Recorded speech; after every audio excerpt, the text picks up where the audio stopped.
Hello and welcome back to Parley. This prompt was submitted by PistilWhip. Hope you'll enjoy listening. It's about, well, I think I better just show you.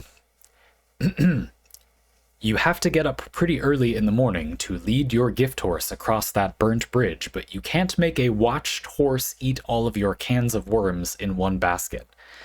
I'll tell you, it doesn't roll off the tongue the way those sayings it's constructed out of normally do. So a couple of things happen now. That's the whole prompt. They didn't submit anything else. There's just a little /parlay at the end of their post to indicate that they are indeed done. This is indeed the whole prompt. It's just that post, the text in that post.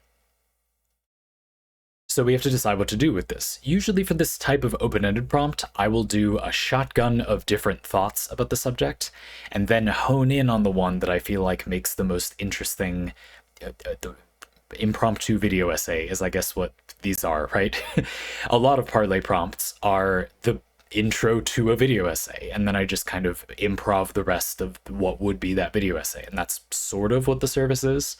But with prompts like this, part of what I'm doing is also I discern what angle on the subject I have the most to say about. And because PistilWhip, you have submitted Parley before, and you've submitted open-ended Parley like this before, I can rest in the knowledge that you must have wanted that. That's why you submitted this. So that's what we'll do.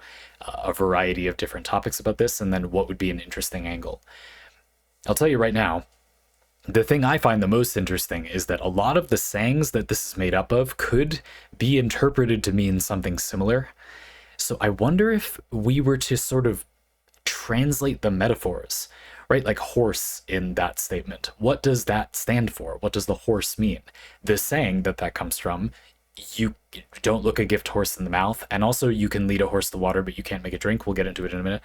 In those statements, obviously the horse is like sort of a metaphor. So what if you translated all the metaphors? Would this then be a coherent sentence?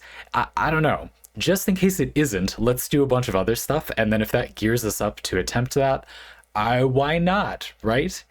Okay, so the first thing that I thought to do is we got to pair apart all the little sayings that this is made up of, right? So let's just do that. So here's the 7, I think, that I found. The early bird catches the worm, opening up a can of worms, don't look a gift horse in the mouth, you can lead a horse to water but you can't make it drink, a burnt bridge is hard to cross, don't put all of your eggs in one basket, and a watched pot never boils. There might be more than that, but that's what I think they're gesturing at. Obviously, it doesn't specifically matter, and some of these are commonly stated with slight variations in wording. It does matter. Those 7. Let's start by just, what do those things mean? And then maybe that will prepare me to sort them a little bit, and then perhaps that would allow us to, again, attempt to sort of translate this insane sentence meme. And if it doesn't turn out to translate to anything meaningful, or I just fail to be able to do that successfully, at least we'll have had some fun along the way. Question mark? Here we go. The early bird catches the worm. Yeah, take the initiative. Get out there and seize the day. And by acting first, you can often find fortune where you wouldn't otherwise have found it, and succeed where you might otherwise have failed. There's some simple ways that this is useful advice, and I think we are rating these, right? Good. This one is good. Do this. Good advice. And there are some basic reasons. Your opportunity may simply close. If there's an opportunity available and you don't seize it, you might lose it. Of course, it's true that a good amount of things in life are a zero-sum game of sorts. That is, not everybody can get the thing or do the thing, and therefore rushing is warranted. I think that less things in life are a zero-sum situation than people think, but it's not going to make you worse off, all other things being equal, to just do it, as they say in the Nike, or whatever brand. It's Nike, right? It's true that you can get an advantage in terms of social advantage, like morale, I guess, by being forward, intrepid. Something immediate, we're going to do it right now, let's commit and do it, is exciting. And often the faffing around that you would have done otherwise, well, you would have lost your opportunity, or you could have already done the thing in the meanwhile. I know I'm guilty of this in game development. If I had just seized the thing by the reins and been willing to make some game, I would already have a few small, incomplete, not super significant, but game demos under my belt. And I'm not sure that would really be more valuable than having thought about it a little bit more, but a lot a bit more. Yeah, I wish I just made the demos. So I think there's something to be said for just taking the action can often be as or competitively beneficial with deliberating. You don't want to overanalyze, sure. I also think there's a slightly more complicated reason why this is good advice, which is related to game theory. I guess this is similar to the zero sum game thing, but it reminds me of competitions. In many competitions, fencing or a competitive first person shooter or Magic the Gathering, a competitive card game, or any number of things. In fencing, let's say, you can often sort of distill this situation in terms of game theory into questions and answers, and that is a helpful model for thinking about many types of competitions. Learning how to learn to be good at all sorts of competitions, not just one at a time. This is kind of a major principle that a lot of people use. When you thrust with your saber or rapier or whatever in fencing, when you decide to peek around a corner and shoot in a first person shooter or whatever you do in that first person shooter. In Magic, when you play an aggro creature, you've asked your opponent a question. And if they don't answer it, then they take damage or lose. You get closer to winning. Their answer might be, in fencing, maybe they parry or they step back, or in a first person shooter, they might throw a grenade or take evasive action, strafe, or shoot back at you, suppressive fire. In Magic the Gathering, an answer might be removal. You kill spell the opponent's aggro creature that was beating you up. The thing about questions and answers, though, is that all things being equal, if you're the one asking the question, you'll tend to win.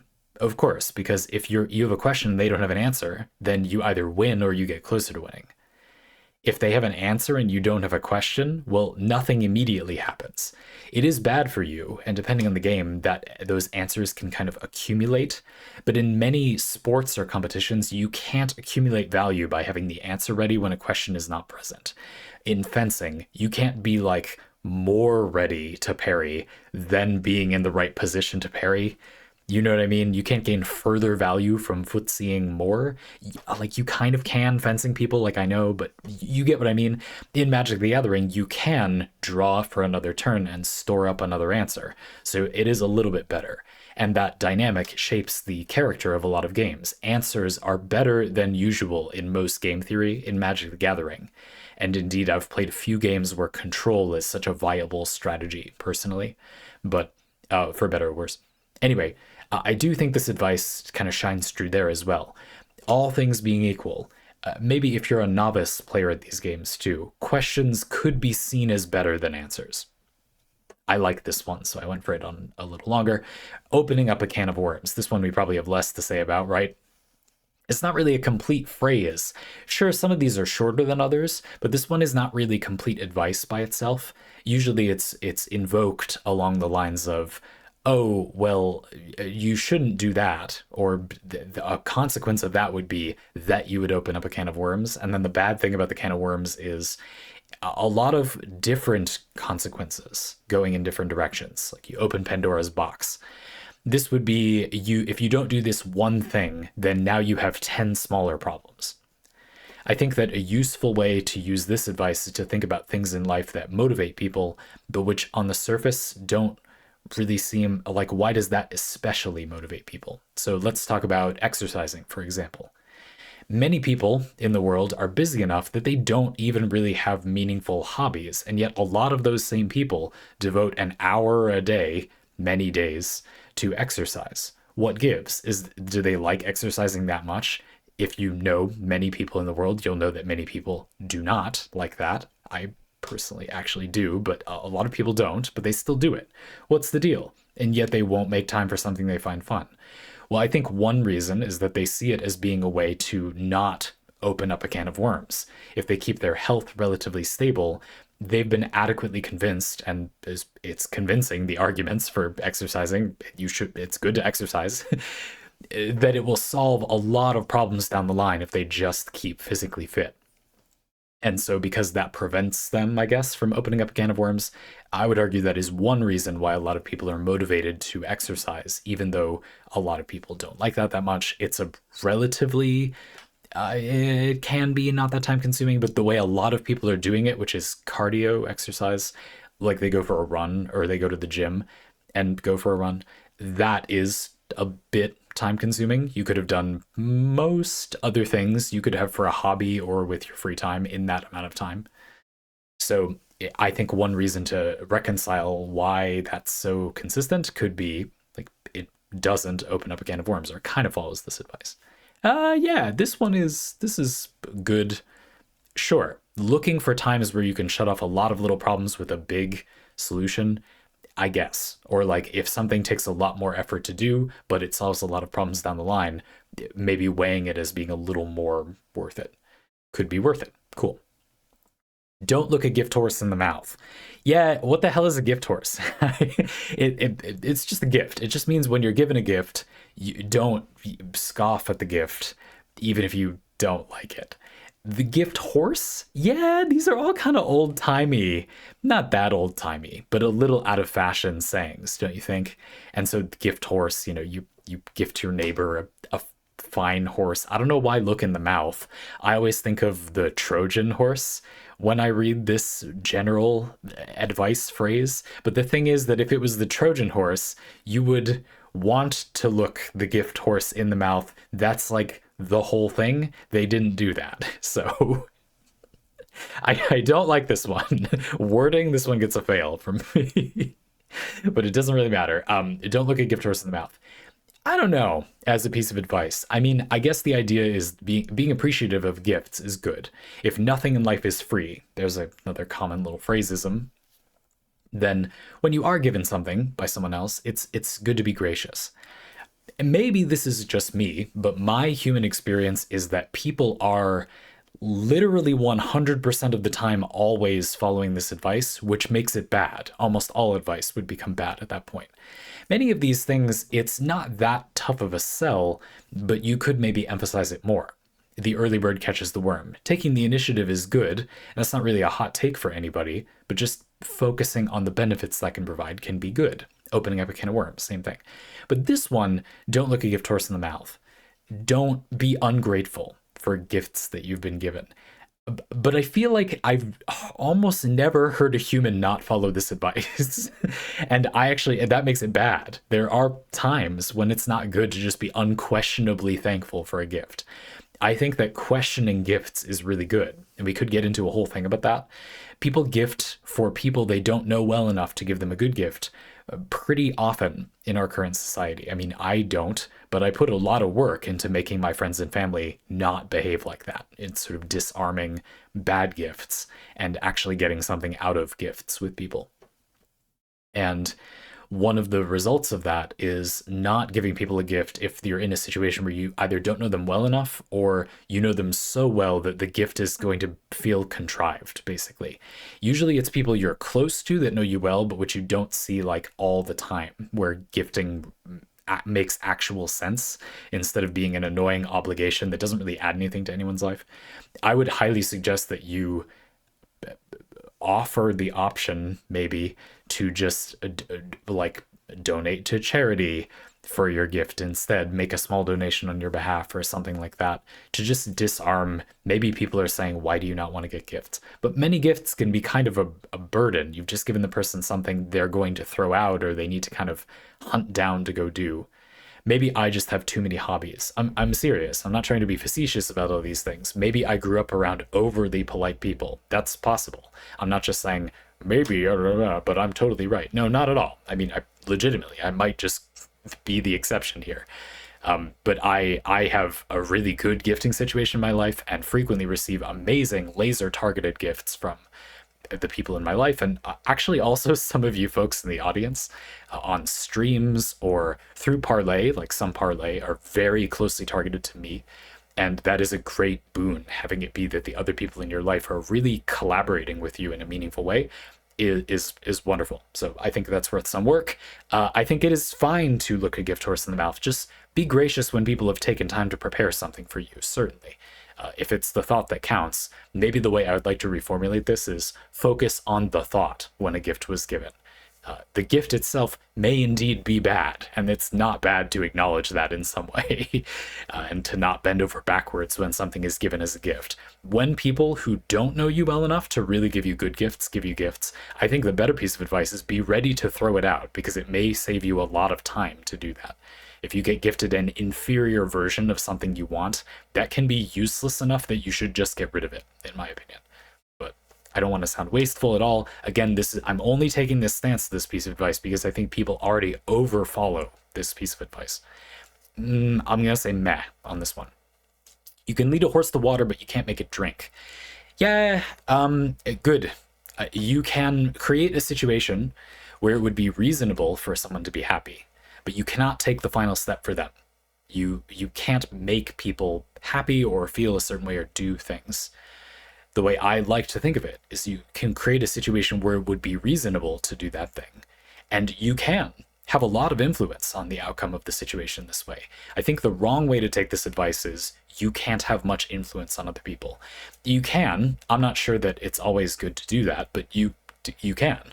You can focus on things that will make things more likely to go smoothly, but you need to be willing to have some faith in people. I think a lot of people who they say, I want to make people happy. You want control over other people's happiness so that you have control over limiting their distress. What is really ideal is to want to enable them to become happy because they have their own agency and are very capable. And so creating a situation where things flow more smoothly is helpful. One place where I apply this a lot is the idea that you're living with your partner or spouse or whatever. Roommates, could just be friends, and you think they would benefit from some advice, or you are upset about something and you want it to go better with them, maybe just a housekeeping related thing. I think it's a very good idea to try to do something in the environment to make things easier for them generally first before saying the thing that you want to say to them, because a lot of the time that helps more, just as much, if not more, or they would have done the thing you wanted, or the thing you are hoping to get them to do, or to benefit them, if it's to benefit them. Well, it would be much easier if you just got something out of the way for them, rather than just saying, hey, do even better than you currently are. I try to always, take the trash out or do the dishes before bringing up any conversation topic with my partner, and I found that to be very productive. At the absolute worst, you get a chore done first, or while having the conversation. You can speak while doing most of those things. So yeah, I think it's good advice. I think a lot of the time it is worth interrogating why you would want to make the horse drink. In this metaphor seems reasonable, but unmetaphored would mean, get the other person to do something. But you can indeed help a lot. I just think a way to think about communicating with people that you want to help is saying, how can I help? Can you conceive of any possible way that you might be able to help? You don't know that the thing you're imagining would help them, but can you actually think of an action that might help if you had context? If someone is sad and you say, how can I help? I mean, just imagine a few things you could in theory do, like sending them a cake or whatever. Would that help? Like, are you willing to do those things? Maybe it's better to offer to do those specific things, because it takes some effort to use an open-ended offer like, just do this thing. On the other hand, sometimes that's what people need. They know exactly what they need to do and they just need help. So I think it can be better to do things like that rather than to say, like, I'm sorry you're not happy. It's like, we're all sorry, aren't we? This is why we can't have nice things. So those are a little different, but yeah, I think this is good advice, but the horse has come back to haunt me. A burnt bridge is hard to cross. It's kind of a nothing burger one, again, sort of like the can of worms thing. Indeed, if you cut ties with a friend in a forceful way, you burn the bridge between the two of you. It's a metaphorical bridge. It can be hard to reconnect. Wow, like, what a spicy take. But just like opening the can of worms, I think that the way you turn this into useful advice, if still pretty obvious advice, is by saying, oh, well, But so when you disconnect with people, taking a step to just leave on more amicable terms can unexpectedly pay off in the future. I'm definitely guilty of towing the line with this advice myself. And this is how it happens, I think, a lot of the time. You're sort of on your way out of being connected to someone, or there's been something wrong between you and someone you're close to. And as you're kind of parting ways, there comes a point for me, I can think of many times in my life when this has happened, unfortunately, where I thought as I was sort of disconnecting with the person, the bridge was burning. I thought, but our experience just now has proven, proven that you are fundamentally not a good fit for me. And so there's not really a point in not burning the bridge. In fact, I kind of want you to leave me alone now. And so why take care to leave on friendly terms? And yet, I have several times now in my life, you have to have come a little ways in life for this to have happened, of course. I'm only like 31. I'm in that age where you kind of don't know your age anymore. I'm like in my very early 30s. I think I'm 31, right? Anyway, my birthday's in like a week, so give me a break.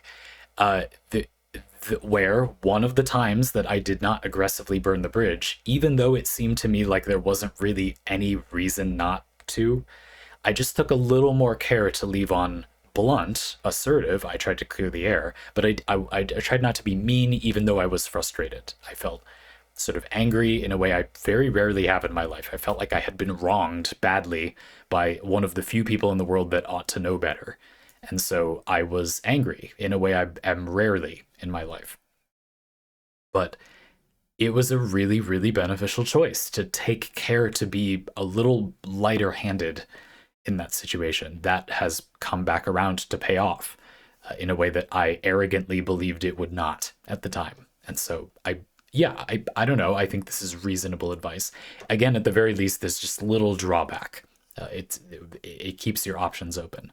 I also, not to be blunt, but I think that most people listening to this now don't know the core, deep down, the origin of the philosophy and motivations of the people in their life as much as I do for the people in my life, because I spend almost all of my free time in my entire life trying to figure those things out with people I'm close to.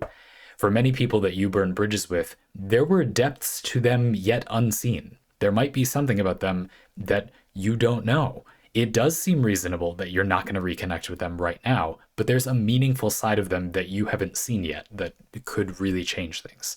I think I was mostly correct that there was not a hidden side of the person that could change things when I burned some of these bridges in my life, but they changed. I mean, they were able to change in an impressive fashion in the particular case I'm thinking of. Anyway, so I don't know. Yeah, I'm no virtuoso at following this advice, but I suspect a lot of people aren't as well. I get it. It really seems like, what is the point to staying connected with this person? But I think it can be surprising. Don't put all of your eggs in one basket. These ones toward the end, I tried to just order them in the order I thought of them as they came up in the saying, but again, kind of another nothing burger toward the end. Don't put all of your eggs in one basket. This one I'm going to say is sort of a right out of the gate for advice, because it's not really complete. It sort of begs the question, which is always a really frustrating kind of advice. What do you do instead? The don't ones. It's like, don't look a gift horse in the mouth. Okay, be thankful for the gifts. It's a binary. You don't like the gift. Are you positive or negative? You might be negative, but please be positive. That's fine. But this one is like, okay, the thing to not do is to take your 12, let's just say, eggs and put them all in one place. Okay, so you're saying that doing literally anything else is better? It's not. Like, there are plenty of other coordinations that would also be bad. What is the good way to organize your eggs? Where here, the eggs are a metaphor for like your motivations and resources in life. Don't invest all your stocks in one place. Diversify your portfolio. I think in life this is reasonable. Think about what motivates you, and if that is one thing, that may be unwise. You would probably lose very little by just sacrificing a tiny bit of that to care about something else as well. And that contrast can be very beneficial. But again, I think the question here is, so but what is a good organization of eggs, as it were? I think, and of course I'm going to say this, one of the underrated models is to spread your resources fairly evenly among a medium-sized number of tasks, let's say. Out of everything in the world, I think most people's baseline assumption is that they're going to try to get good at one thing. They're going to try to be a hopefully 5 out of 10, 4 out of 10, 5 out of 10 at most things. And then they're going to pick a thing and they're going to try to be a 10 out of 10 at that. And they won't, and that's fine. They'll be an 8, 9, 10 out of 10 at that thing. Their career often, right? But I think it's very beneficial to instead pick like 5 things and be a 7 or an 8 out of 10 in those 5 things, completely abandoning being an 8, 9, 10 out of 10 at a thing. For a variety of complicated reasons we won't fully get into here, but one of the reasons is that it leaves you very divested. Not much can really happen in your life at that point that is really that disastrous, and I think that many of the benefits of dipping your toe into these hobbies, or even if it's a career pursuit, come early. It's not that there are no benefits to going further, but a lot of the benefits are early on. Let's just take like home plumbing as a random example. If you install an under-sink water filter and a bidet, let's say, on your toilet, if you live in a part of the world that normally doesn't have bidets, and a better shower head in your apartment shower that has like a big wide rainfall head and then a little shower head that you can take off and use to, scrub-a-dub-dub under your nooks and crannies or whatever, what have you. If you just do those 3 things, that costs rather little money. The bidet would be the big item, but you could hold off on that, I guess. You poop often, it's helpful often, but anyway, whatever. The shower head's very cheap, and underwater filter is not, under sink water filter is not that expensive.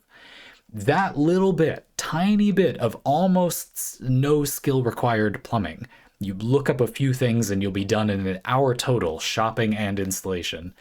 Suddenly you've improved your life an enormous amount. Now, plumbing, that can almost hardly be called plumbing, right? But that's sort of the point.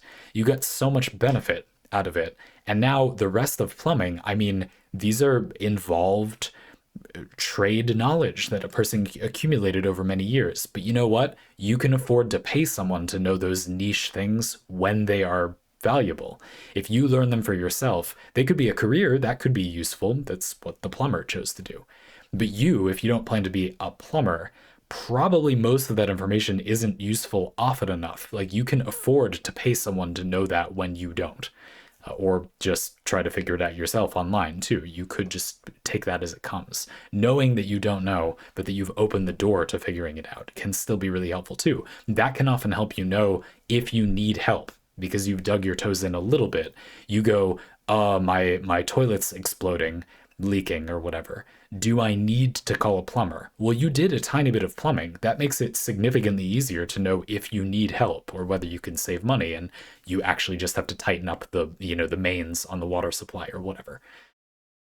So I think it's very beneficial to have that kind of not be afraid to dip into things, but just not worry about going way deep on one thing. I think a lot of people feel inadequate because they don't have a 9 or 10 out of 10 skill, but I have a counterpoint. It's not actually that valuable to have one of those compared to what you could have done with those resources, which is kind of divesting a bit, having a little hump of specialization instead of a little spear. I don't know why it's like it's on a chart. I'm imagining all the skills. Anyway, so yeah, this one's okay. I guess the advice underneath to not put all your eggs in one basket is really good, but it loses some points for me for not actually being usable advice on its own. You have to kind of decide what model of divesting your resources is useful instead, right? So a watched pot never boils. The idea here is that if you sit there watching water boil, it appears to boil more slowly. Like, yes, human subjective experience of time does indeed exist. When we go to sleep, it doesn't feel like we just lie there still for 8 hours. Wow, what a massive claim, right? But at the same time, this is not a bad overall piece of advice. I guess the takeaway here would be to just not feel like you need to stand there waiting for a thing to happen. The talent of being excited about something or wanting something to finish, but then doing something else or being willing to just wait until it comes up, you lose something and you're almost certain it's not that urgent and you're almost certain that it's around.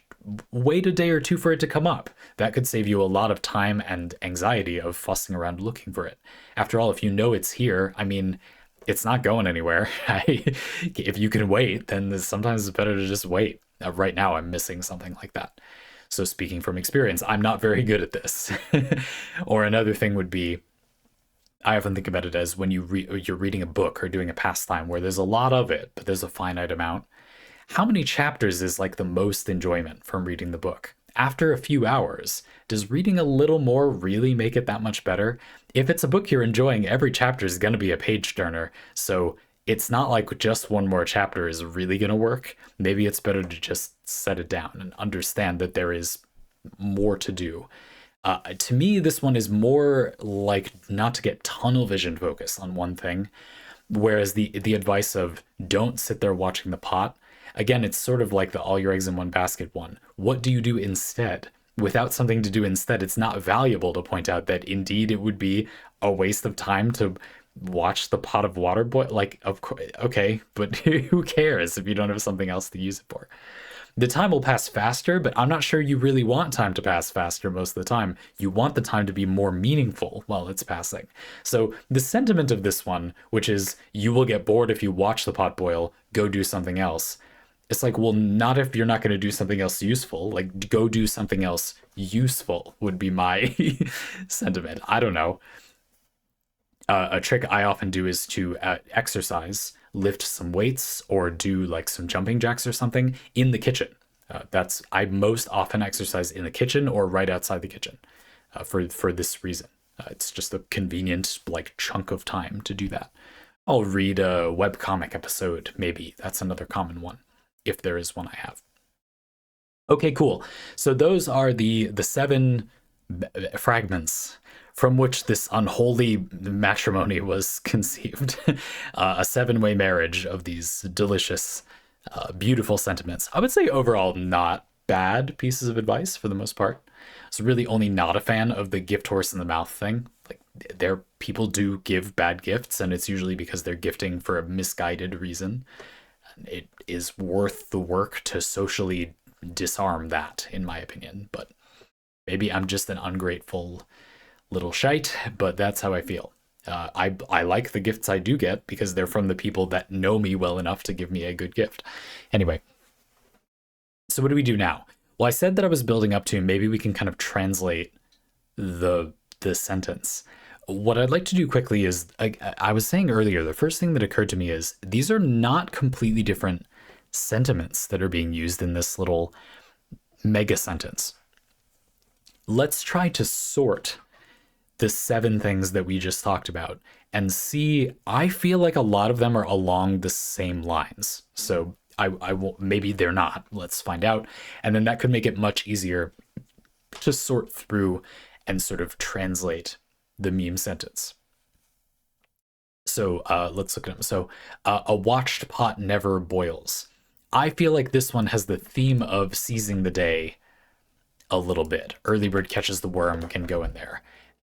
Maybe we could do preventatives. So opening up a can of worms is like preventing a problem down the line. A burnt bridge is hard to cross is like preventing, don't burn the bridge so that you don't have this misfortune down the line. Don't do those things.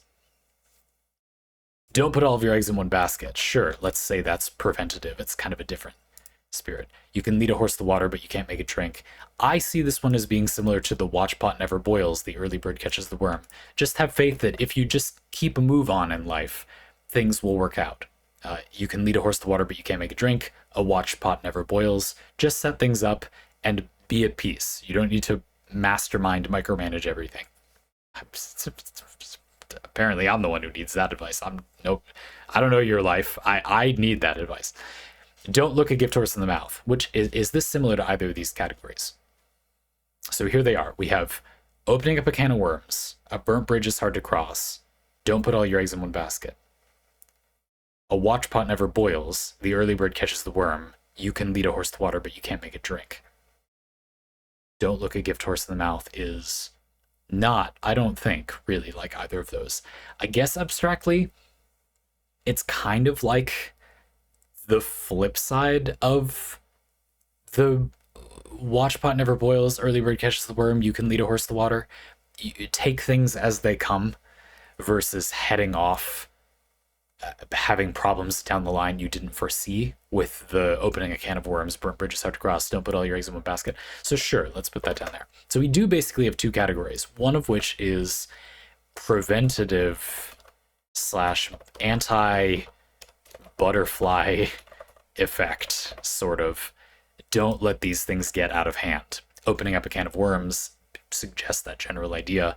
A burnt bridge is hard to cross. You don't know what the consequences of burning a bridge with someone will be in the future, and it usually doesn't benefit you to be any more harsh as you leave. And don't put all your eggs in one basket. You can get blown out. It can lead to a happier life, but also a more stable life, to just not insist on focusing on one thing so heavily.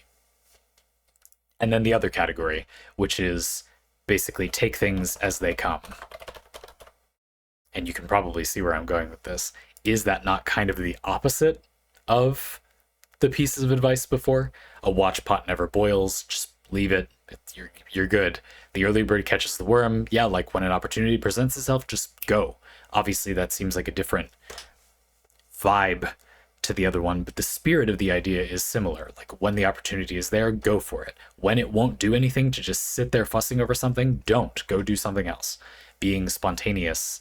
Maybe I'm going to write spontaneity, which I actually don't know how to spell off the top of my head, as the title for this one. You can lead a horse to water, but you can't make it drink. Just do what you can. Have faith that the person can develop on their own from there. Don't look a gift horse in the mouth. You get something for free. Yeah, stay open-minded about accepting it. I'm definitely on board with that part of the premise. I just think in practice, many people probably don't need that advice or could even use a little bit of the opposite of that advice. So now, having those categories, one of the things that I suggested earlier has kind of proven true a little bit. I think when you look at these, they are kind of conflicting to an extent. There's sort of two halves you can draw, and a lot of them do mean kind of a similar-ish thing, but they don't all mean like the same thing. Let's try something a little weird, actually. So look at this. You have to get up pretty early in the morning to lead your gift horse across that burnt bridge, but you can't make a watched horse eat all of your cans of worms in one basket. Is it not two sayings made up of a variety of sayings? I think it is. So the first one is you have to get up pretty early in I'm copy pasting text. You have to get up pretty early in the morning to lead your gift horse across that burnt bridge. So what does that mean? And then you can't make a watched horse eat all of your cans of worms in one basket. Now, let's just try something interesting here. How much are the phrases that are constructed into each of those halves from the same category? So I want to do the second one first. You can't make a watched horse eat all of your cans of worms in one basket.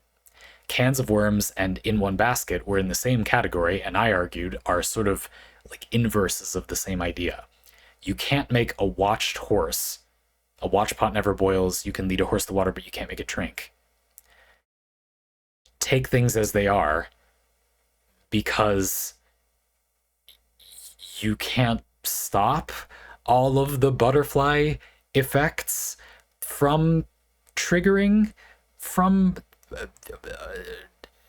you can't micromanage everything and stop everything from happening. It's basically become a mega version of don't put all your eggs in one basket or you'll open up a can of worms. You can't force life to not have things spiral out of control. You can't make a watched horse. You're focusing hard on the subject, the active agent. Eat all of your cans of worms in one basket. Stop all of the problems from spiraling out of control in one place. Okay, this isn't as hard as I expected. All right, let's keep going. So this second part kind of means, the second part of this, we could say kind of means, we're going to have to look at mixed metaphors in a minute though, so don't get too excited, but it's going okay so far, because there's, for example, there's a horse in both parts, and I think it will do to look at what is the horse doing in each part. You can't overly fixating on the active agent in the situation, often yourself, often someone close to you, the horse, the watched horse, does not usually allow you to prevent all consequences. Problems arise no matter what, and this isn't a reason for inaction, I guess, is how I would formulate it. The fact that you can try as hard as you can, it's kind of like you can lead a horse to water, but you can't make it not butterfly effect, I guess. You can't make it not open up a can of worms and possibly crush all your eggs in one basket. I don't know, eat all your cans of worms in one basket. That one is a little contrived, but look, the person who wrote this either wrote it in like a 1 hour writing frenzy, or they wrote it in a delirious 30-second bathroom break, okay? And that's both of those are a wholehearted compliment to the person who wrote this. But the point I'm trying to make is, if it's the 30-second bathroom break, in no way are we going to get some coherent philosophical truth. The answer to life is 42, you know, count the number of words in that. So let's do the second half. You have to get up pretty early in the morning to lead your gift horse across that burnt bridge. Now, a little interpretation. I think to make the post funnier, the person who wrote the post kind of led in a little bit. You have to get up pretty early in the morning to it, you know, a quarter of it sounds like kind of a normal sentence. I think that makes it a bit funnier when they wrote it. But I'm going to choose to sort of interpret that as being part of the phrase, and I don't know if it is, but as we established, you know, death of the author, they may very well have not have intended it, and what they intended doesn't immediately monopolize what it means. We're going to interpret it, which means we interpret. My interpretation is you have to get up pretty in the you would have to get up pretty early in the morning. You have to get up pretty early in the morning in the grand scheme of things to lead your gift horse across that burnt bridge. Okay, so this one seems a little simple in a way. Gift horse across burnt bridge. I think we can distill this one pretty cleanly to, if you want to mend a connection between people, you need to act quickly and provide some kind of olive branch is often how the saying would go here. If you want to mend a human connection, act quickly to show some kind of, I'll say like positive or like understanding or charitable sentiment. Maybe this is a bad breakup, and you find a way to telegraph to the other person that you respect them as a human being, even though you're not, you know, together as partners or whatever. It can benefit you a lot to do that sooner, whereas that can feel a little hollow if it's later or if it's far away. My experience has been, if you've had a breakup like that, that usually if somebody doesn't behave this way, it's the exact opposite curve.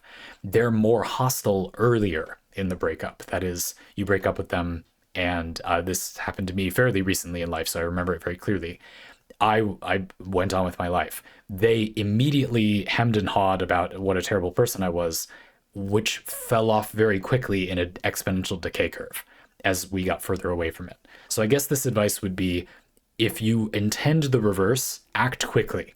You know, the beginning part is where I admit I have now been left convinced that this person probably has a pretty stubborn opinion about me, where logically I understand, I guess psychologically, that they probably don't. Like, that was sort of a coping mechanism, and they likely didn't fully mean a lot of that, although I personally still take that as a statement of their character. But anyway, and so it would be good to leave a sentiment that was positive. And I did try to do that when we broke up. And so, okay, do these two things marry? Let's read it as a combined sentence with the translation, and I'll keep the but where it is. So I've divided it into two parts, and so I've translated them in plain English. I'm going to put up the original one and then read you what I sort of transformed it into. I'll read this version first.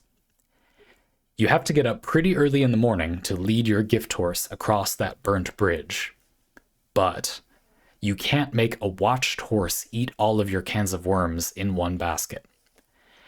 If you want to mend a human connection, Act quickly to show some kind of positive or understanding or charitable sentiment.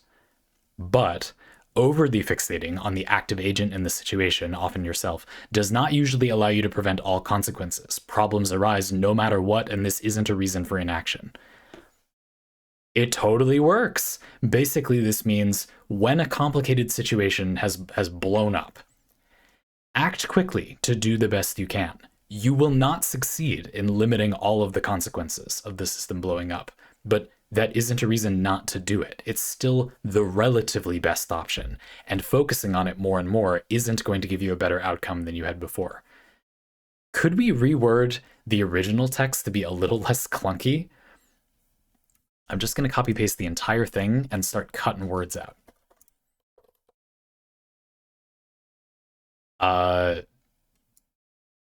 You have to get up pretty early in the morning. Get up early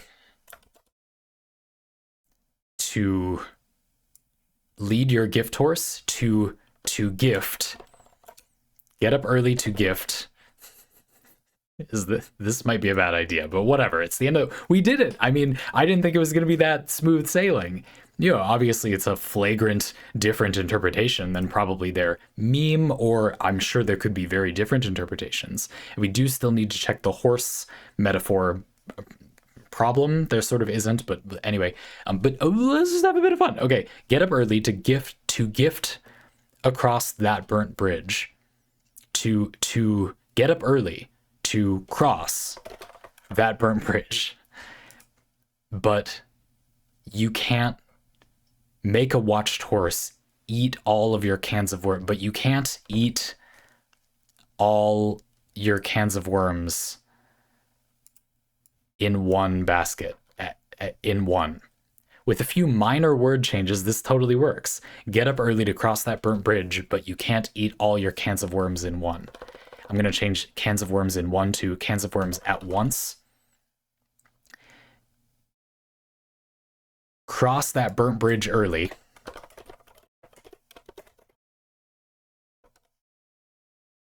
Semicolon. You can't eat all your cans of worms at once. Sounds like a legit piece of advice to me.